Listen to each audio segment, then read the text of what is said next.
À ma tendre enfance, un jour, un soir de saison sèche, vers 19h, j'étais dans la cour familiale avec un de mes frères. Ma mère était à côté en train de faire la cuisine du soir. Tout d'un coup, je regarde le ciel, je vois un avion passer. Et j'ai demandé à mon frère qui était là à mes côtés si dans cet appareil, il y avait des gens. Et qui conduisait cet appareil, ou bien s'il volait seul. Il m'a dit non, Binta, l'appareil là est conduit par des hommes, c'est un avion. J'ai dit alors mon frère, je te promets que je conduirai un avion un jour. Il a éclaté de rire, il a dit que j'étais une petite folle. Mais cette idée qui a germé en moi, je devais avoir 56 ans comme ça, est toujours restée en moi.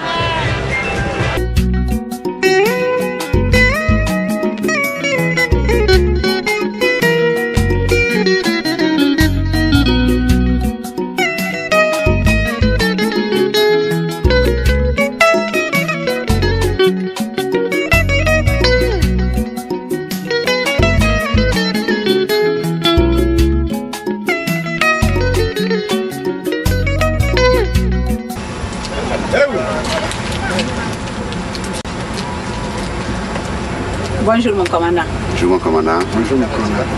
Bonjour. Comment ça va? Ça va, merci. Quand je suis rentrée en 1975, après mes études en Kirghizie, j'ai eu le privilège de faire partie de l'équipage présidentiel. Le président Ahmed Sékou Touré était très fier d'être conduit par une femme. Et partout où il allait, il le disait. Quand il recevait ses hôtes de marque, et quand c'était mon tour de vol, il en était très fier et il était heureux de me présenter à ses hôtes.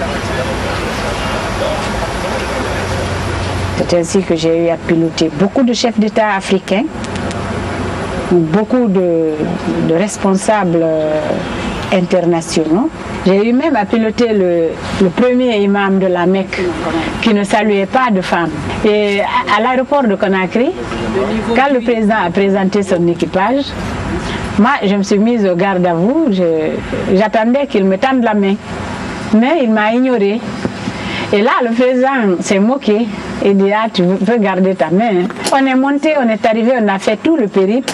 Mais quand on est revenu, c'est l'imam même qui m'a tendu sa main en me disant shukran. C'était formidable, j'en étais très très émue. Ouais. J'ai eu même à piloter le président Omar Bongo ici, qui a demandé au président Sékou Touré s'il ne pouvait pas avoir ce pilote-là pour son DC-10 personnel. Le président Sékou Touré a dit non, ça, je ne peux pas te la passer.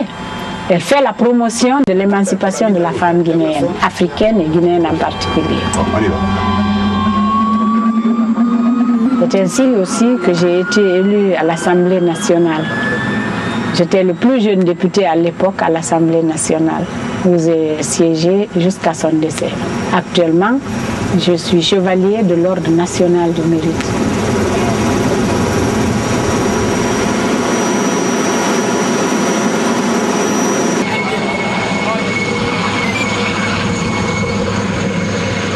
Amara Sakou.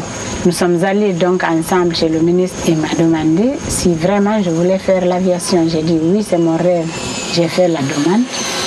Il a promis donc de montrer ça au président de la République, pour voir si on pouvait prendre des filles. Ça, c'était en 1971. Je suis allée donc le lendemain et il me dit, ta demande a été agréée. C'est comme ça que j'ai été enrôlée dans l'armée. Et 6 mois après ça, mes camarades sont partis en Union soviétique. Et moi, je suis restée quelques 3 mois. J'ai demandé pourquoi moi je ne partais pas. Ils ont dit que les Russes ne voulaient pas former de femmes, mais de prendre patience. J'ai été patiente. Quand ça a duré, j'ai été voir le président de la République. J'ai pleuré. J'ai dit de m'aider. Il a demandé au ministre de convoquer les Chinois, les Américains, en même temps les Russes, pour voir lequel des 3 pouvait me former comme pilote. 2 jours après, le ministre m'a convoqué, je suis venue. Il dit, bon voilà Binta, maintenant, les Russes, les Américains sont prêts depuis avant-hier pour te former. Les Chinois ont donné leur accord et les Russes viennent de nous dire que le Kremlin accepte de te recevoir. Où tu choisis maintenant? Je n'ai pas cherché à réfléchir longtemps. J'ai dit simplement, camarade ministre, moi je préfère aller en Russie. Il dit pourquoi? Je dis premièrement, camarade ministre, nous n'avons que des appareils russes ici chez nous en Guinée. Je dis deuxième point, nous ne suivons pas la ligne des Américains. Nous suivons la ligne du socialisme russe.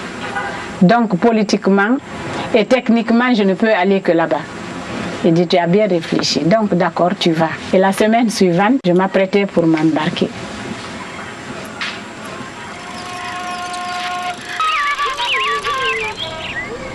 Quand on m'a dit de me préparer pendant la semaine, que je prenais l'avion le samedi, là je vous assure que j'ai été la plus heureuse des créatures. Parce que l'attente fait mal. Arrivé à Moscou, je devais me rendre dans une petite ville qu'on appelait Tokmak. Quand je suis arrivée à Tokmak, toute l'école de l'air était mobilisée pour ma réception. Il faut reconnaître que l'arrivée de Binta en terre de Russie constituait une phase nouvelle dans le cadre de la formation des pilotes en Russie. Elle constituait effectivement la première femme qui devrait être formée comme pilote dans les écoles professionnelles de Russie. Le jour de son arrivée en Russie, c'était une arrivée triomphale. Elle a été accueillie, n'est-ce pas, par des grandes autorités militaires qui ont constitué une délégation pour la recevoir depuis l'aéroport jusqu'au centre de formation. Avec des fleurs, disons, dérouler le tapis rouge. Vraiment, je n'en revenais pas. Binta, avec son courage, son intelligence, sa dextérité, elle est arrivée à maîtriser l'hélicoptère. Au sortir, elle était commandante de bord.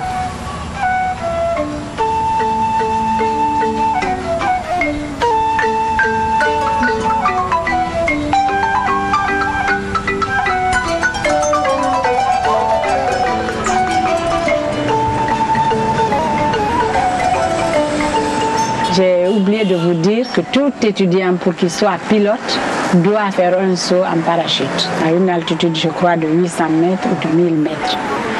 Moi, j'étais dans l'avion pour faire le saut avec des Yéménites et il y avait deux autres qui étaient de nationalité irakienne. Les Yéménites là se sont mis à pleurer qu'ils ne veulent pas sauter. Moi, j'ai eu peur d'avoir peur. Donc, j'ai demandé au capitaine qui nous accompagnait de me laisser sauter, que si jamais les Yéménites me font peur, je ne sauterai pas. Il a dit d'accord Binta, attends. Il rentre dans la cabine, il téléphone tout de suite chez le général. Il dit ah, la fille veut sauter. Automatiquement, le général lui a intimé l'ordre d'appeler le bas pour leur dire d'étendre la toile, que je tombe dessus. Donc, il me dit de me préparer. J'ai dit d'accord, je me suis préparée, je saute. Je saute, mon parachute était dirigeable. Moi, je voyais les gens courir par-ci. Quand je viens par là, ils courent, ils me suivent. Mais j'ai pu les feinter. Et au moment où ils sont partis par là, moi, je suis allée de ce côté-là où j'ai atterri. J'atterris, je tire automatiquement les cordons vers moi. Et c'était la fête.